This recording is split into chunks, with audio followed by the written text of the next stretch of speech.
Uh, you hear me? Yeah. Well, thank you very much for being here and for your patience.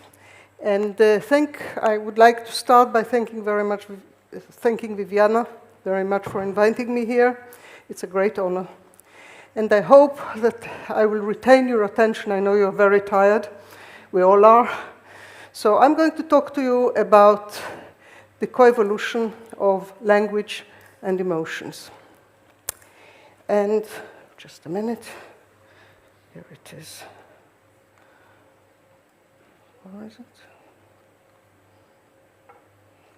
Where is the... Okay. So I'm going to talk about the coevolution of language and emotions, and I would like to start by also thanking the people who work with me, Anna Zeligovsky and Simona Ginsburg, and I dedicate this lecture to my friend Marian Lamb, who passed away 5 months ago. Where? This? Oh, this one. Okay. Thank you very much. So when you're thinking about the evolution of language, as I have been, one of the things that you become aware of is that there is a big lacuna in the way that we think about language. There is very little discussion of the relation between language and the evolution of language and the evolution of emotions. And of course, and the control of emotions.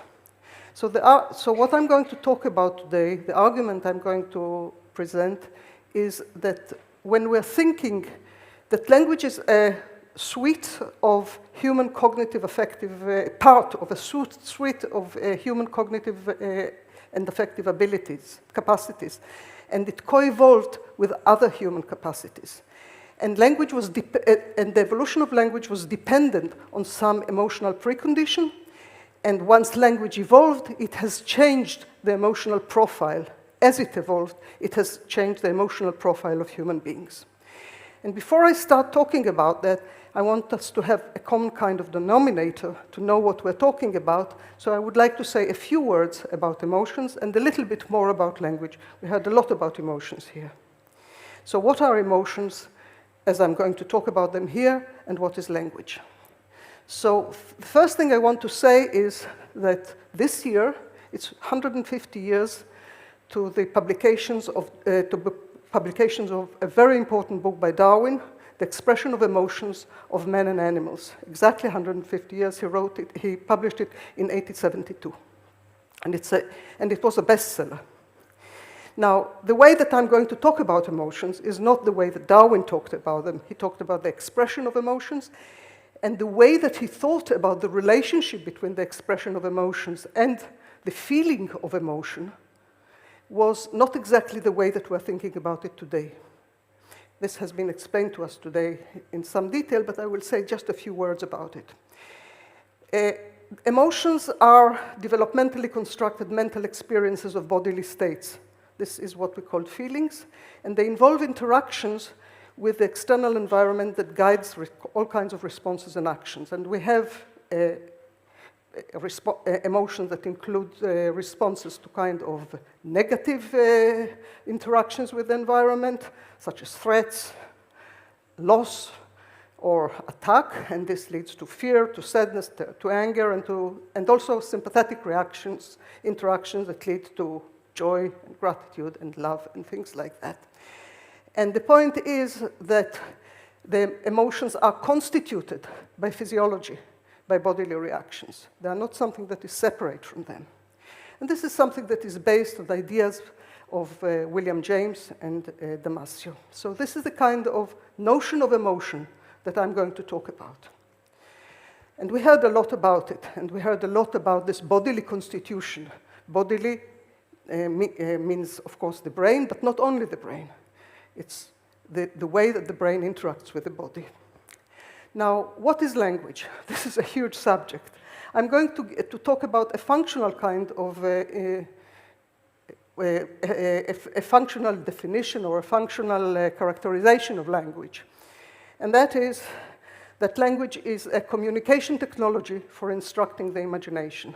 So when I'm talking to you, I'm instructing your imagination. This is what I'm doing. And Wittgenstein, the philosopher, has said it very beautifully, in fact. He said, uttering a word is like striking a note on the keyboard of imagination.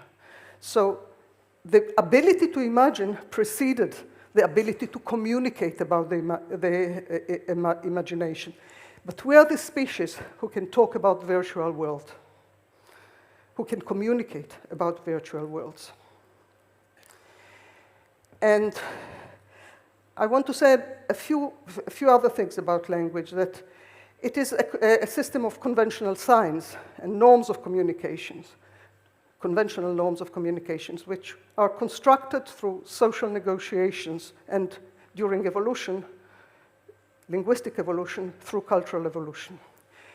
And ordered chains of words are used by speakers to intentionally and systematically instruct the imaginations of their listeners in the process of imagining their intended meanings. So what we do when we talk, the listener uses words as scaffolds.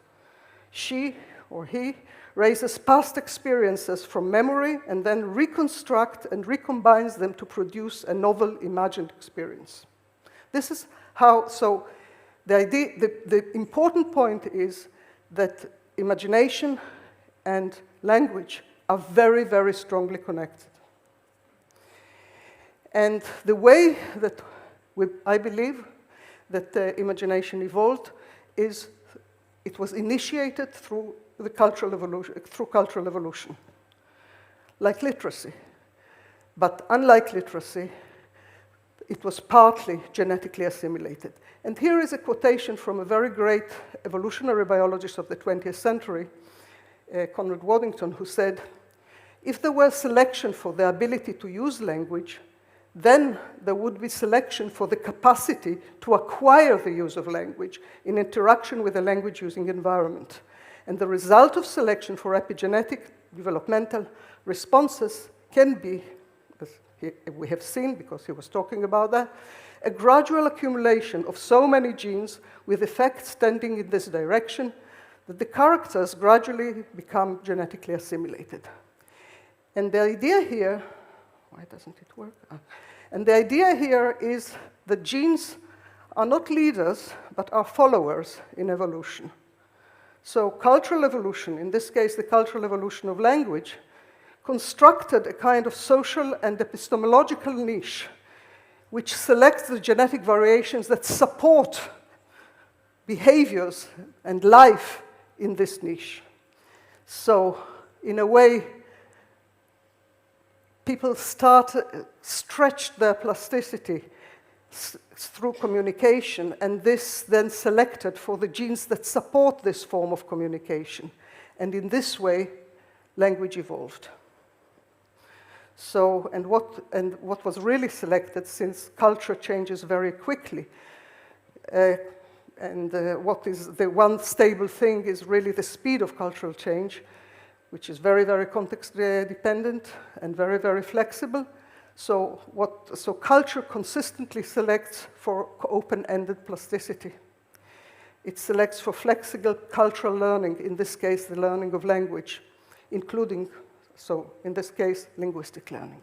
So this is the way that I think about language and about language evolution. Sorry.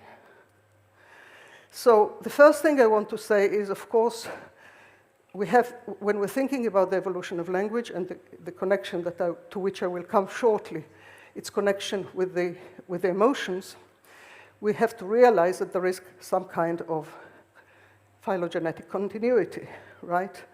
So when we start thinking about it, we have to think about our close, some of our close relatives, the chimpanzees, although they don't talk, but they have a certain ability to comprehend symbolic signs when they're in the right kind of educational environment. Now, when we think about language, the evolution of language and the evolution of emotions, one of the first things that we ask ourselves, well, is what really sets humans apart? I mean, our gut reaction is to say, well, obviously it's language, but it's not just language. There are many things, there are many properties that we have in which and we differ from other animals in many ways, and we differ from the great apes in many ways. The first thing that we have to remember is that we have an extraordinary levels of cooperation. We are one of the most cooperative species on Earth. The other thing is there is cooperation also in higher apes, but our cooperation is much more developed. The other thing is we have a highly developed what is called theory of mind. It is the ability to read the intentions, the beliefs of others, to think from their point of view, from their perspective. This is, to a limited extent, also present in other animals, but in humans it is very, very highly developed. We have mechanisms of group bonding, and we have experienced here some of them: music, dancing, pantomime. We have social conventions. We have new social emotions, about which I will talk, and we have moral norms which are translated into normative kinds of emotions.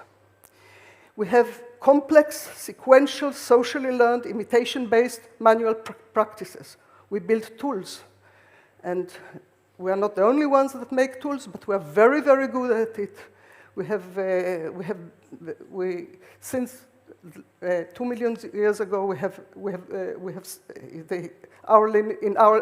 the people in our lineage started making very, very complex tools, and which require teaching. We have a capacity for cumulative, open-ended cultural evolution. We have, of course, symbolic language. And we have something that is probably very much related to the effects of symbolic language. We have autobiographic narrative memory. Again, some of these properties, we can see the beginnings of them in other species, especially in the great apes, but not to the extent that we see them in human beings. And there is a very nice sentence, a very nice phrase by Kurt Vonnegut, who said, "Tiger got to hunt, bird got to fly, man got to sit and wonder why. We are seekers of patterns. We look for patterns in the world, and we're curious about this kind of things." Now, there are many, many things that one can talk about when thinking about each of these properties. I want to highlight something that people sometimes don't think about when they're thinking about human uniqueness. They're not aware of it, and they don't think enough about it. And it's something that the anthropologist Sarah Hardy emphasized a lot, and that is alloparenting. There is a well-known African phrase saying that it takes a village to raise a child. And it's true, in human children grow very slowly, they have a long childhood, and yet among the great apes, we are the species that have the shortest gaps between births. How can it be? It can be only because we're helped, because women are helped. There's sharing in the care of children, and we're the only great ape. Sharing alloparenting, sharing parental care is not unique to humans. We see it in many birds, in some monkeys, but we don't see it in the great apes. We are the only great ape that have this property. And one of the things that you need when you are caring for children that are not your own, and you are not hormonally primed in the same way as the mother, you have to have a lot of patience. And the child also has to be such that it can read you to some extent and not scream all the time, so you don't drop it. And what we need is emotional control, empathy, and mind reading. All these are very important for alloparenting. And they are also, there is a kind of self-sustain, a kind of positive loop, positive relationship between caring through alloparenting, long childhood, which selects for even longer childhood and larger brain and so on. But the important thing from our point of view here is that we need emotional control, empathy, and mind reading in order to be able to do alloparenting. And Sarah Hardy argued that our ancestors, the people who started this practice of alloparenting, and it started about 2 million years ago, it seems, were emotionally modern before they were cognitively modern. So they developed these capacities, empathy and for emotional control, before they became great intellectuals with the ability to use language for the instruction of imagination. The other thing that we know is manual dexterity. We're very good tool makers. And as I said, 2 million years ago, and certainly 1.5 million years ago, our ancestor, Homo erectus, constructed beautiful, complex stone tools and bone tools. Now, in order to do this kind of things, first of all, you need to have a lot of patience. It's a multi-stage process. You need to have, again, not only high dexterity and motor control, you need to have very good emotional control, because it's a very long process. You don't have satisfaction very quickly. So emotional control was also a very important part of the evolution of tool making. And in humans, very interestingly, there is an overlap between the brain areas and the brain circuits that control language and those that control manual dexterity. Not a complete overlap, but quite a big overlap in terms of circuitry and anatomy. Now, this is a little bit speculative, and it is related to something that Darwin noted. Humans, when Darwin was talking about the expression of emotions, what he was stressing was the evolutionary continuity between the way that we humans express our emotions and other animals, especially the great apes, express their emotions. So he was highlighting this aspect, the aspect of continuity. But he noticed one thing. He said there is one emotion which is uniquely human, and this is the blush. We are the only ones who blush. We are the species, the blushing species. Now, we don't know when we started blushing, but we know that we blush when we are embarrassed, when we feel guilty, when we feel ashamed, and when we feel pride. This means we are blushing when we see the social gaze looking at us and when we internalize this social gaze. And it is not a coincidence that in the Old Testament, 2nd chapter, knowledge, self-knowledge, and shame are connected. And this is what is written. And when the woman saw that the tree was good for food, and that it was pleasant to the eyes, and the tree to be desired to make one wise, she took of the fruit thereof, and did eat, and gave also unto her husband with her, and he did eat. And the eyes of them both were opened. And what happened when their eyes were opened? They felt ashamed, right? And they knew they were naked, and they sewed fig leaves together and made themselves aprons. And the great sage, Chinese sage, looked at other aspects and said, men cannot live without shame. A sense of shame is the beginning of integrity. And that is very true. Psychopaths sometimes don't feel shame, nor guilt. And the blush is a normative expression, is an expression of normative emotions. It is an expression of the ought, of what one ought to do, of the norms that are internalized. Now, we don't know when it evolved, but I think that one day we shall know, because we shall understand the genetics of blushing, and when we do, you are my witnesses, I think Erectus already blushed. But this is a speculation. So, how did language change the human psyche? Language affected different things that were already partly in place. It greatly increased the imagination, because we are constructing all the time the imagination of each other. And we see it also exercised early in children that begin to speak through pretend play. It affected memory. Through language, it is very easy to convince people that, that something happened to them and they remember it. It is very easy for people to imagine things and believe that what they imagine actually happened. False memory is very common and is very, very big problem in the courts. We also have narrative autobiographical memory, and I believe that this is a way of coping to some extent with the problem of false memory. It affected perception.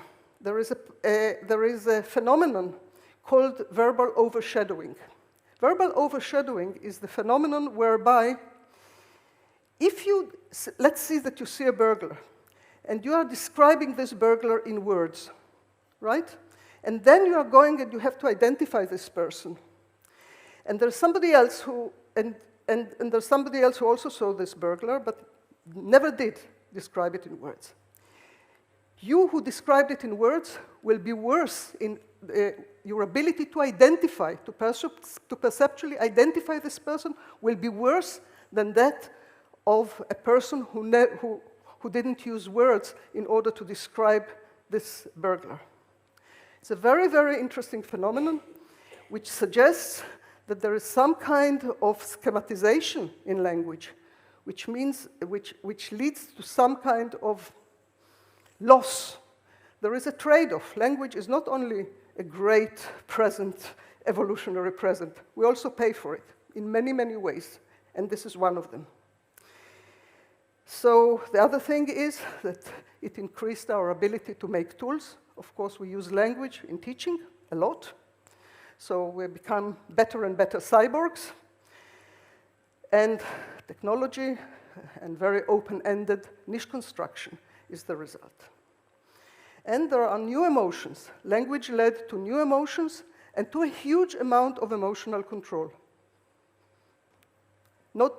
Emotional control was not only the precondition for language, but once language was in place, it selected for further emotional control. And it also furthered or enabled further development of technologies of interaction, such as musicking and dancing. So I want to say a few words about that. Here we have we are very strange ape humans. So what are we talking about when we're talking about emotions that are related to language?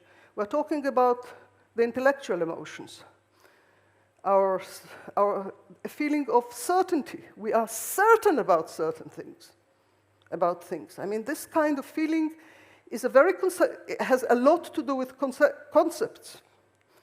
And the concepts are linguistic concepts. It has to do with our very strange notion of objective world, which is also constructed through interactions, through linguistic interactions, mainly.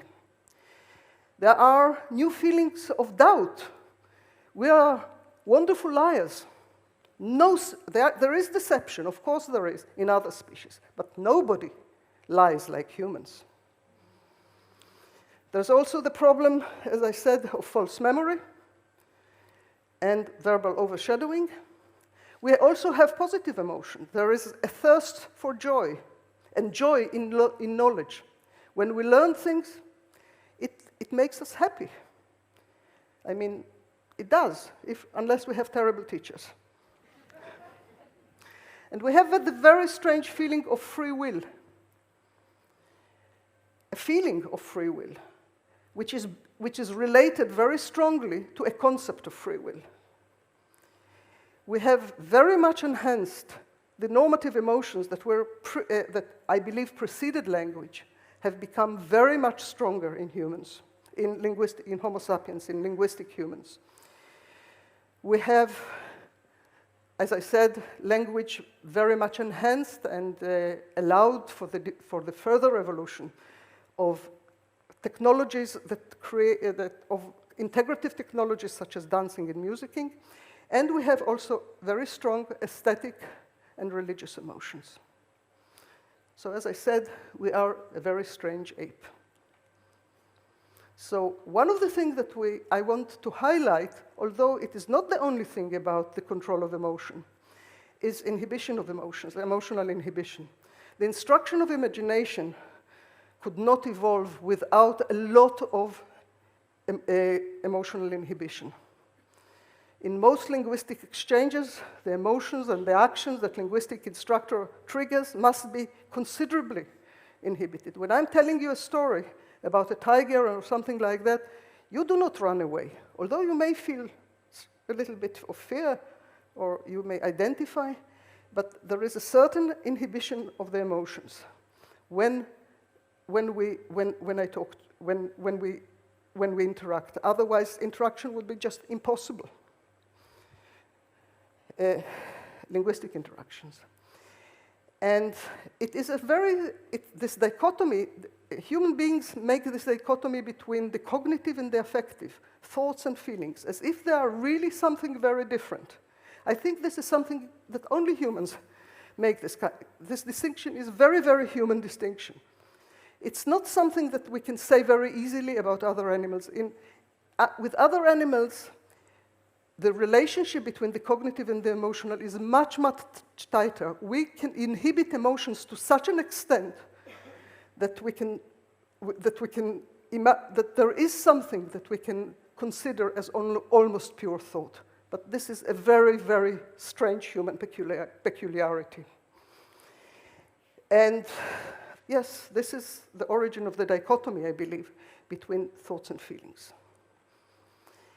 And okay, so I already talked about the problem of false memory, the problem of the lie, also the problem of the secret. We're the creatures with the secrets, because a secret is something you can tell about, but you decide not to. And I talked about the verbal overshadowing, and there is a very interesting work by a Japanese primatologist called Tetsuro Matsuzawa.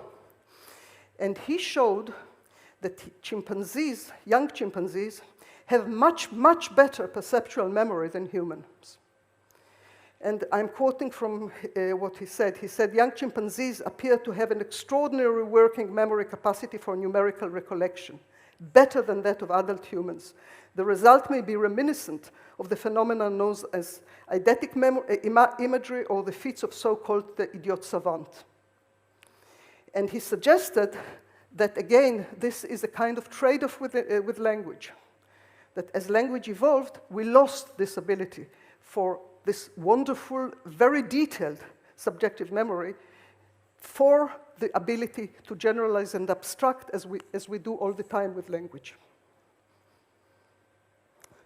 And interaction technologies, I want to say something about that, because we heard here very beautiful singing and we saw very beautiful, I don't know how to call it, pantomime, acrobat, wonderful art. Language, one of the things that language enabled, and again, there is quite a lot of literature about, interesting and quite convincing, I think, literature about it, is to enable the formation of large groups, much larger than the groups of chimpanzees. And this selected for technologies of engagement and interaction that generate emotional synchrony and emotional bonding that involve multiple individuals. And musicking, the making of music, is one example for that. It enables big groups to express themselves together and is usually very, very potent in synchronizing the embodied experience of the participants, and with it, their arousal and their emotional states. And what is important is that this musical synchrony is translated into emotional synchrony, and it reduces stress, and it enhances social bonding and promotes group cohesion. So this too was enabled by language. And it enabled cultural evolution. Here we have the domestication of the pepper as an example. And the domestication of the pepper, as almost every human activity, is not just it's soaked with symbols. It depends on, not exactly, it is involving very deeply symbolic activity, because every aspect of life, food is becoming not just food. We are not just eating. We are eating things which mean things to us, especially when you're thinking about rituals. And we became much better cyborgs, and our technology is going in all kinds of crazy directions, and will go on in these directions. And the problems of, and I believe, as I said, that the problems of false memory selected for enhanced normative emotions, not only false memory, also the lie, and for autobiographical memory, where you have to give a kind of an account of what happened to you. Because I think that reliability became a within-group status symbol. But it's not just inhibition of emotions, it's also the excitement. When we control emotions, it's not just inhibition that we control. We also control the excitatory aspect of emotion. And we know that. We know that from politicians. We know how they manipulate us. We know we are very easily manipulated by words, for good and for bad. And it can be used in horrible ways, as we see today, what is happening in Russia, but not only there.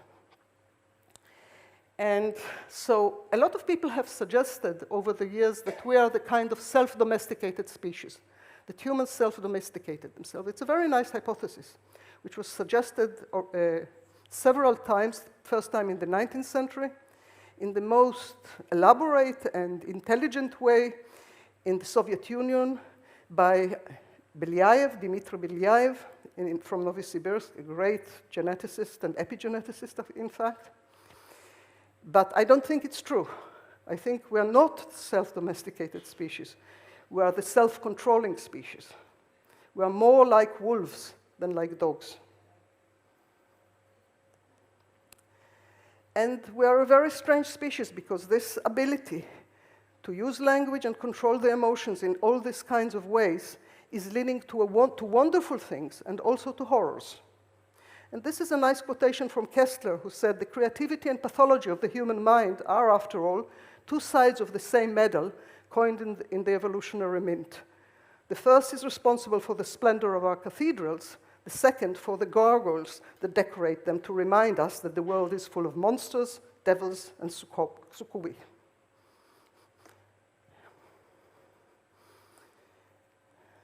And here are examples of this. One of the great philosophers, a kind man, who believed in our deep connection to nature, Spinoza.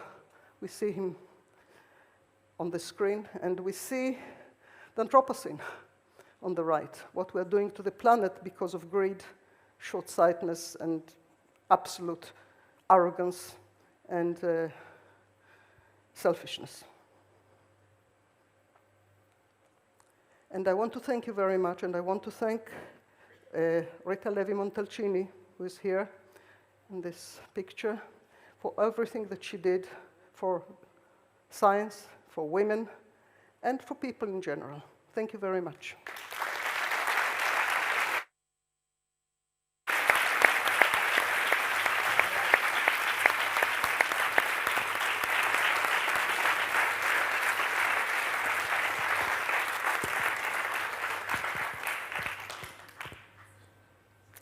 Thank you, Eva. It was a very interesting talk. And now, again, we have a few minutes for a couple of questions, and we will go first with the online question, and then if you have a question, raise your hand and a microphone will appear. Thank you, Eva, for the wonderful talk. A question from online regarding AI. What kind of new emotions do we expect to blossom from the interaction between humans and AI? It's a very good question. A very difficult question. It's, I think we have changed a lot. And I think we will change a lot in the future. you know, I belong to a different, I mean, there are a lot of young people here, which is wonderful. I belong to a slightly older generation, so I have a limited imagination in this respect. And it's very difficult, but I think that one of the things that I see is something that is a little bit worrying. It's a very, very short attention span that is evolving, that is developing in children. But I think this is, but also I see what the internet, for example, is enabling people, which is incredible ability to learn, absolutely phenomenal ability to learn. When I'm thinking about cyborgs, about the way, about you know, putting chips into the brain and things like this, which will happen sooner or later, not only for people to cure people, but also for enhancement, and also to create kind of computer-brain interfaces between many people. I really don't know what will happen to the sense of identity of people who will be connected in this way. I don't know what for example, will be, when people are using virtual reality, for example. Will there be laws about killing somebody in virtual reality? What is a crime in virtual reality, for example? There are many, many questions about which I think, but I don't have any answer to. But I think that there are questions that we must ask ourselves. So I don't know how to answer this question. I myself am asking it all the time and imagining all kinds of possibilities. Usually, a lot of them are dystopic possibilities because they worry me most, but not only. Thank you. So now maybe we can pick another question from the online because I don't see. Yeah, I see over there. Yeah. A microphone over there, please. Yes. Can I have some water? Yes. Just a little bit. I have. You want?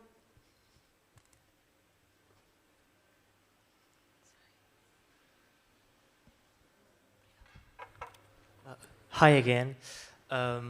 So if I understood well, it is not really clear what the evolution of language, what happened, right? So we have our imagination, and that enhances us to begin the process of encoding our world by language, right?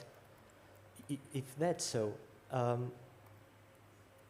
then theoretically it's possible that we can like steer our evolution, no? We do. Steer our evolution, we do. I think, you know, yes. I think one of the things that language and the kind of is bound, of course, we wouldn't have the technologies that we have today without language. It would be quite impossible. And the technologies that we have today and the way that we evolve as culturally and technologically, yes, of course we steer our own evolution. In many ways, we don't know exactly what we're doing half of the time, yes, but that we do affect our own evolution, there is no doubt about it. As I say, we think that we do it, that we know exactly where it's going. I think we are deluding ourselves about that. But the fact that this is changing the rules of the game and has been changing the rules of the game since language evolved, there's no doubt about that. Look, even before language, if you look at your hand is the product of tool making, of the coevolution of tool making and morphological and neurological evolution. But the first thing that happened was an increased use of tools, increased use of tools selected for all kinds of morphological changes in the hand and in the brain. And the result is the human hand as we know it today, which is not exactly the hand of even our Australopithecine ancestor 3.5 million years ago. Although 2 million years ago, already the hand was pretty similar to what we have now. So even this technology has changed our morphology, our brains, and so on. That the technology today is doing it, absolutely no doubt about it. Thank you.